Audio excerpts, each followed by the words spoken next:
panel of the night. And this panel is all about the money. Kind of the most important part, if you ask me.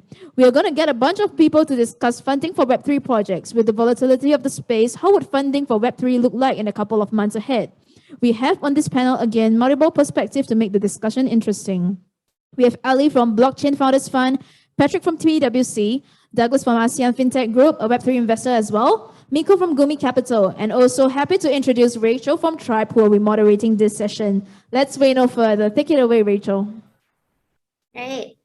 Thanks and good evening, everyone. I'm Rachel, and I'll be the moderator for this session this evening on investing in Web3 or Show Me the Money. I'm glad to have seasoned investors in the space here with us, some physically and some joining us virtually to share their thoughts and valuable experiences. So with only slightly less than half an hour, so let's get things started with a round of introductions. I'll go first. I'm Rachel, and I lead innovation and partnerships in Tribe. Tribe is a blockchain ecosystem builder, and we work closely with blockchain protocols, your L1s and L2s, and investment partners, Web3 startups, developers and developer communities, amongst others. The list really goes on. And our focus is really on driving innovation in frontier technologies and building strong developer communities. Before diving into investing in Web3, I would love to hear a bit about who we have on the panel today. Can we have the panelists introduce themselves? We can have at Blockchain Founders Fund, and then Douglas, Miko, and Patrick.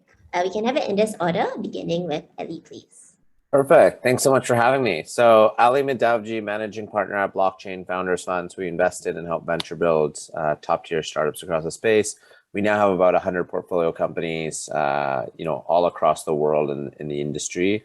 And we've been, fortunate to have backed a lot of really, really incredible companies over the years, from a very early point in their journey, and just working on, helping support the vision of incredible founders all around the world.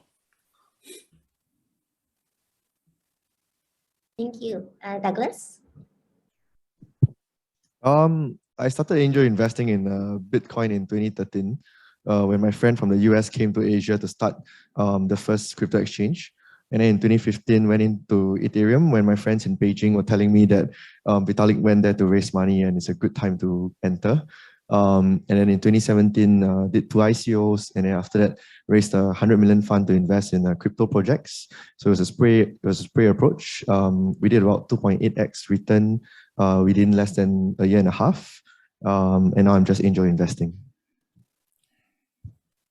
Really early. Okay, thanks, Douglas. Can we have Miko? Yeah, absolutely. Nice to be here with you all. Some old friends too. Hi, Aly. I guess I'm a general partner with Gumi Cryptos Capital. We deployed a $21 million Fund 1 into the bear market of 2018 and subsequent.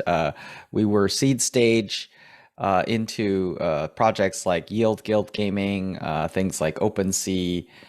So we definitely have, I think, some exciting projects that we've been fortunate to back. And, we recently raised a greater than $100 million fund. Hopefully there'll be another really nice sort of bear market for us to invest into, with conviction. So that's where we are today.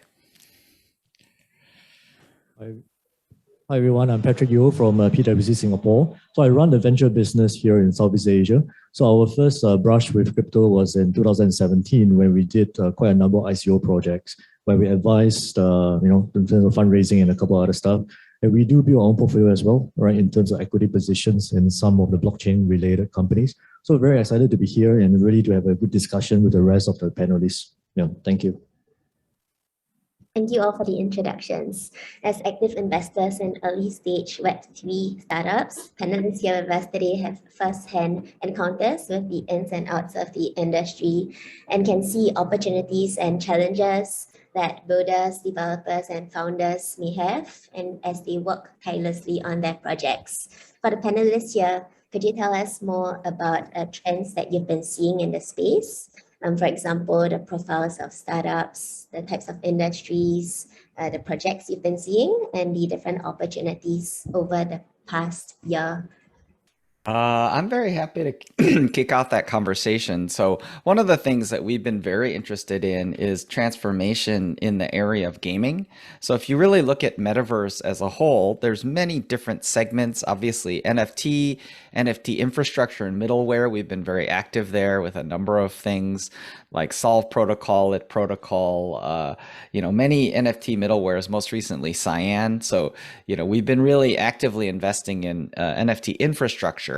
But I think in terms of the applications, gaming is pretty exciting. And, so from our perspective, we've been really seeing the growth of economy definition, right? So I feel like that's something that hasn't been strong. So, we've watched Axie Infinity go up and down, right? So sustainability is a top topic. And I don't think that Steppen has solved kind of sustainability. I just think they've grown sort of a larger, I guess you could call it a larger Ponzi, so the issue really now is how do you kind of create sustainable economic value in kind of blockchain gaming?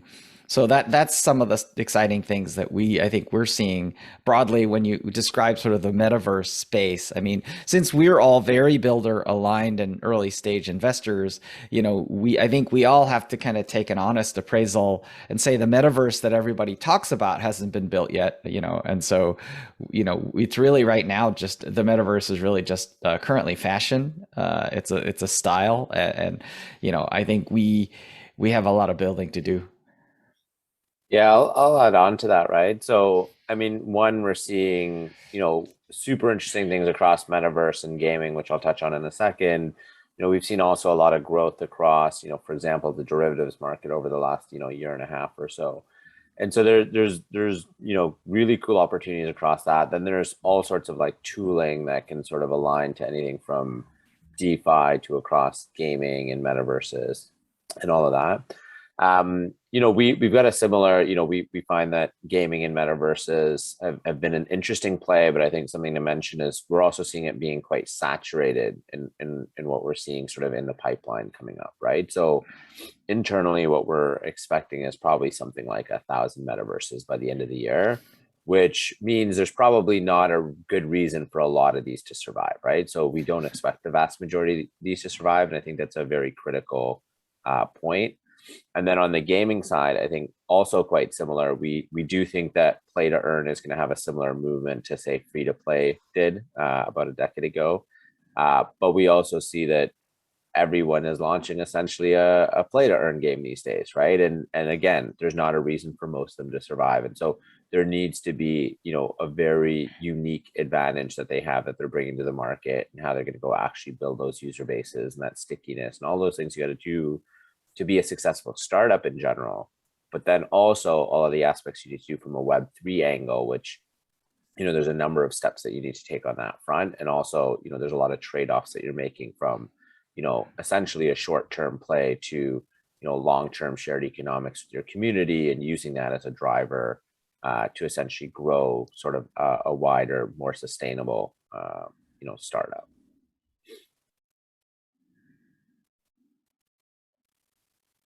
Thanks, Aly. Yes, Douglas, you're gonna go.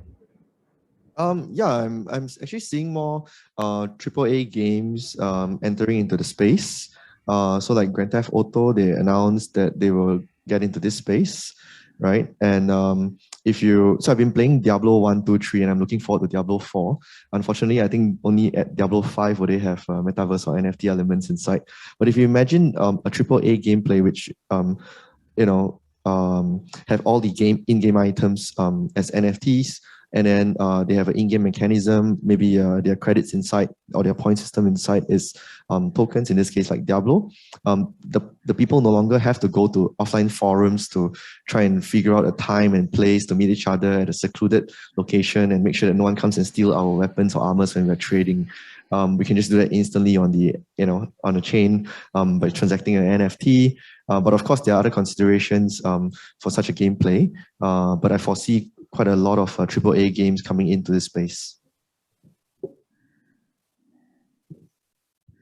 Yeah, I definitely think AAA is something that will be, really a harbinger of mass adoption. So, we are seeing a lot of pretty high quality, game entrepreneurs, game titles, game assets kind of moving into blockchain and metaverse space. I mean, for me, I really want to make sure that people understand the interconnections between things like NFT blockchain, all of these kind of interconnections of metaverse, right? Because I feel like one of the things that hasn't been done well is explaining why, right? I think everyone kind of is excited about, oh, the metaverse is new, it's shiny, you can put on an Oculus, you can see VR, right? So like people are, there's no, right now we kind of have explained what the metaverse is, but we haven't really explained why people want to go there, right? And I think that the shallowest explanation of all is VR, right? Which is because it's neat looking, right? So that's the shallow explanation.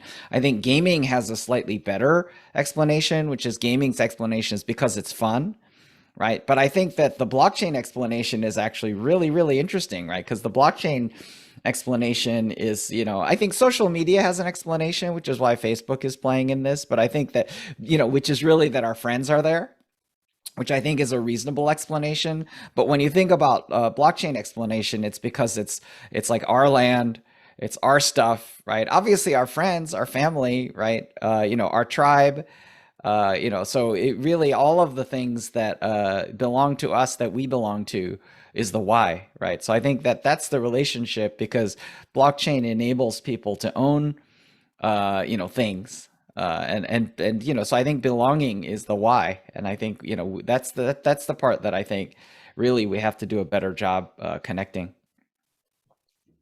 Yeah, I think this whole topic is very interesting because increasingly I'm seeing a lot of traditional companies trying to go into the metaverse, but then it begs the question, like what Miko talked about, what is the metaverse? I think it's been a very abused word where no one really understands, right, what it means. When you try to get on a bandwagon, you run the risk that, number one, you do not know what you're getting into. Number two, I think you are potentially confusing your general or your traditional customers. So there has to be a utility that will be attached to it when you go into the metaverse, and you need to understand what is your objectives. I think to us, I think that's how we typically will assess companies going into the metaverse. Great, thanks for sharing with us your observations on the trends that you've been seeing. Indeed, the space is evolving, and the focus is really on the why. And yeah, thanks for bringing up digital ownership. So for the panelists here with us today, feel free to chime in. Could you share with us, and as an investor, what are some of your key considerations when choosing whether or not to invest and work with a Web3 startup? Yeah, absolutely. I'm happy to jump on that first. I mean, we've got a pretty comprehensive process of looking through companies, right? So to give sort of everyone an idea, we look at about 500 companies a month right now that our team goes through in detail. Our goal is to respond to every single company. We look through about 90 different things when we're assessing a startup. Now, we can't actually always answer all of those questions, right? But there's some key things that stand out, right? So we're looking at everything from, team to, what are they actually solving? Is there a real need for it? Like, look at everything from, traction, progress, even though we invest in a lot of pre-traction companies, so, haven't launched yet. We still want to know sort of, what they've built, where they are, also like what speed are they building at? What timeline have they sort of been progressing at? We do lean towards a bias of very strong tech teams. So we do want to see that, they actually have the capabilities to build what they can. And then we generally want to see, a number of other factors in terms of like, what is the actual plan for monetization? How are we going to go build, a very sticky user base and actually work on certain metrics, things like that. Those are some of the things that we look for to give everyone an idea. There's a lot more, but we also work on getting back to every founder generally within a couple of days. So we also have some pretty aggressive goals internally to make sure that we're moving generally as fast or faster than a lot of the startups we talk to as well. Thanks, Aly. All right, then maybe we can have Miko and Douglas and Patrick.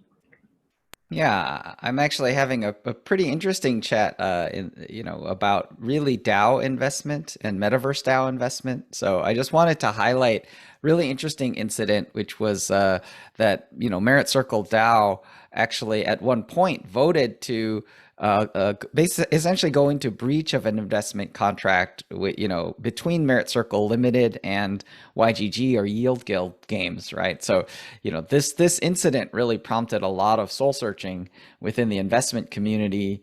Fortunately, there was a settlement, right? So, both the kind of teams of YGG and Merit Circle were able to come to an agreement of how to resolve the dispute. But, I think that as a precedent, it's really interesting to think about, because the DAO as sort of a metaverse nation, or as kind of a novel entity that sits between kind of a national state actor and a corporation, and a whatever it might be, right? It's such an interesting thing to negotiate with, right? So, I think the idea that a legal contract with a DAO, which may have an uncertain legal status, is something that I think it has been sort of rendered difficult, right? So in a sense, investors really look to invest maybe in smart contracts that kind of enable, even if it's a DAO smart contract, the smart contract will then issue tokens and not be retractable or breachable in the same way as sort of a legal contract. So a DAO, has been sort of threatened as an instrument of legal evasion. And I think in that kind of a context, I think it's pretty important for investors to be maybe a little more careful. So I guess, what I want to say from an investment perspective is, DAOs are part of the metaverse, but it's certainly, something close to almost like a national actor or a tribe, right? Or a guild, right? So, but I would say that it's early days. It's certainly early days for DAOs. And, and I think we, as investors, we need to, ensure that our investment partnerships are protected, and that our, the things we invest in are solid. Actually, I'm going to add on to what Miko mentioned here, because I think this is an extremely important topic right now. So in our mind, DAOs need to survive and thrive from a governance perspective, both in bull markets and bear markets. And I think what you're seeing right now in bear markets is there's a lot of cracks in a number of DAOs, right? So if we go outside of gaming and you look at Solend, for example, right? Many of you might be aware of this situation, but essentially someone borrowed 108 million in USDC and they put up 160 million of Solana. And so in terms of liquidating them, they didn't want to follow their actual process. And so they ran a vote where essentially one of the team members with $700,000 of Solend tokens was able to dictate, with a 91% vote on the entire governance, or about 90%, what would happen with someone with, close to $260 million in assets. And this doesn't actually make sense, right? And so there's a lot of flaws and breakdowns here. And the other part that we sort of look at in terms of DAOs, and we're bullish on DAOs in the long run, and we think there's a very good possibility that DAOs work in the way that we think it should in an idealistic world. But one of the problems right now is if you want to partner or work with a DAO and someone says, go talk to these 3 people, it's probably not a DAO, right? Like that just doesn't seem like a characteristic of a decentralized organization. And so these are some of the issues that we're seeing right now with DAOs. Since I'm investing my own money mainly, I generally look at the founders and the team, why they are doing it, what problem are they trying to solve? Is there anyone else that's been doing it already? Yeah, but generally more on the passion of the founders and why they're doing it. So there was one incident where I just invested, I think about 100 in a pre-seed project, and the founder decided that he's not going to continue on, so he refunded me like 90K. So yeah, I guess it helps to build a relationship. Yeah, that is a really great one. Please go ahead though. I guess for us, the way that we assess a project or an investment opportunity is probably no different from how we assess a typical in equity investment from a VC perspective, right? So similar to Aly, we do have a checklist to follow, right? We do have an investment committee to go through. And key amongst those, again, like what Douglas mentioned, right? We look at the management team, the founding team, all right? What kind of problem are they trying to solve? And historically, we are very concerned about, a new tech trying to solve a problem. It should be a problem trying to find tech to solve itself. I think that to us is very important, right? And we talk about tokenomics, all right? Again, in the crypto world, we try to match it into the traditional world. All right. So the tokenomics essentially would be how do you monetize your product and services? How do you monetize your utility? So all this stuff is very important to us, right? How do you make money, right? Because at the end of the day, there must be a clear path to profitability. If not, right, it's a project that potentially is a bottomless pit, and that's not something that we want to touch, right? So all the community building and the kind of stuff, we need to see through, all the mist at the end of the day, right? How do you make money? I think that's a key fundamental question for us. Yeah. Right, thanks for sharing, Patrick and all the panelists here. So we have about 5 minutes left. The time flew by. We began the session with observing past trends and different approaches that the 4 panelists here have taken to also assess value of the startups. How do you go through this as individuals and as VCs? And okay, as we are running out of time, I would like to hear your thoughts on what you anticipate in the Web3 landscape over the next year. I guess it's a very popular question on many of our minds, and we'd love to hear your thoughts on what your outlook may be for Web3. Feel free to, okay, maybe we could have Patrick first this round, and then Miko, Douglas, and Aly. But feel free to join in if you have any other thoughts. Thanks, Rachel. For us, we believe that there will be a round or a wave for consolidation, similar to the dot-com bust, right? So good luck to those who have raised a ton of money right before the kind of a winter. Those are the guys that will potentially survive, right? So hence, we are looking at consolidation, acquisition, and the real ones that can solve real problems will continue to prosper.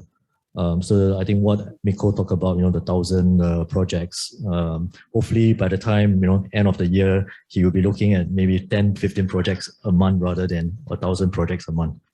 Yeah, that's what we hope to see as well. Yeah.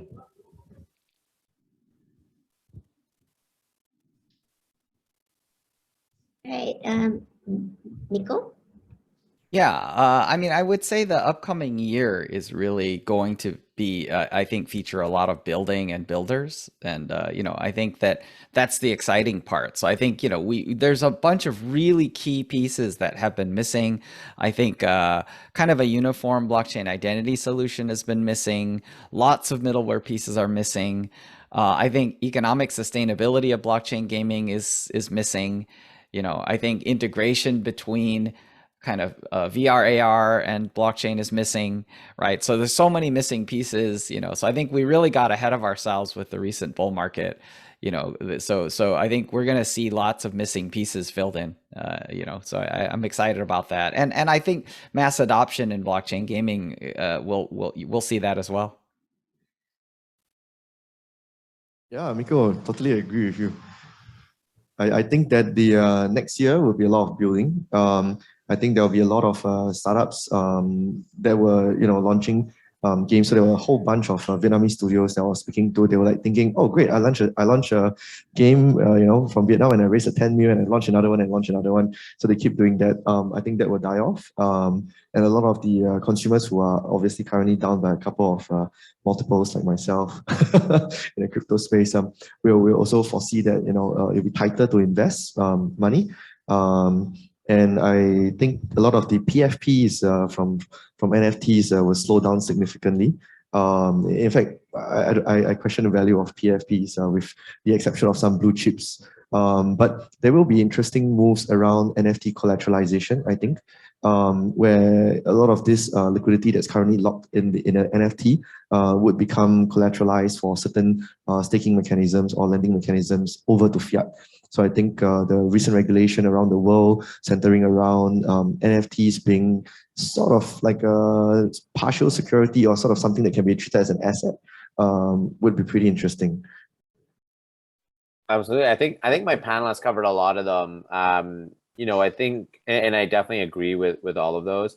I think instead of going broad, I'll sort of go deep on one specifically, right? So, and we have about 25 open theses even right now where we're looking for companies. But one of them that Miko mentioned was the economics of blockchain sustainability, like in gaming. And I think this one's really critical, right? So what we're seeing right now is most of these games are built for millionaires, right? And this is the same problem even with DeFi, right? So we haven't actually made a dent in a lot of ways, and we've made some, right?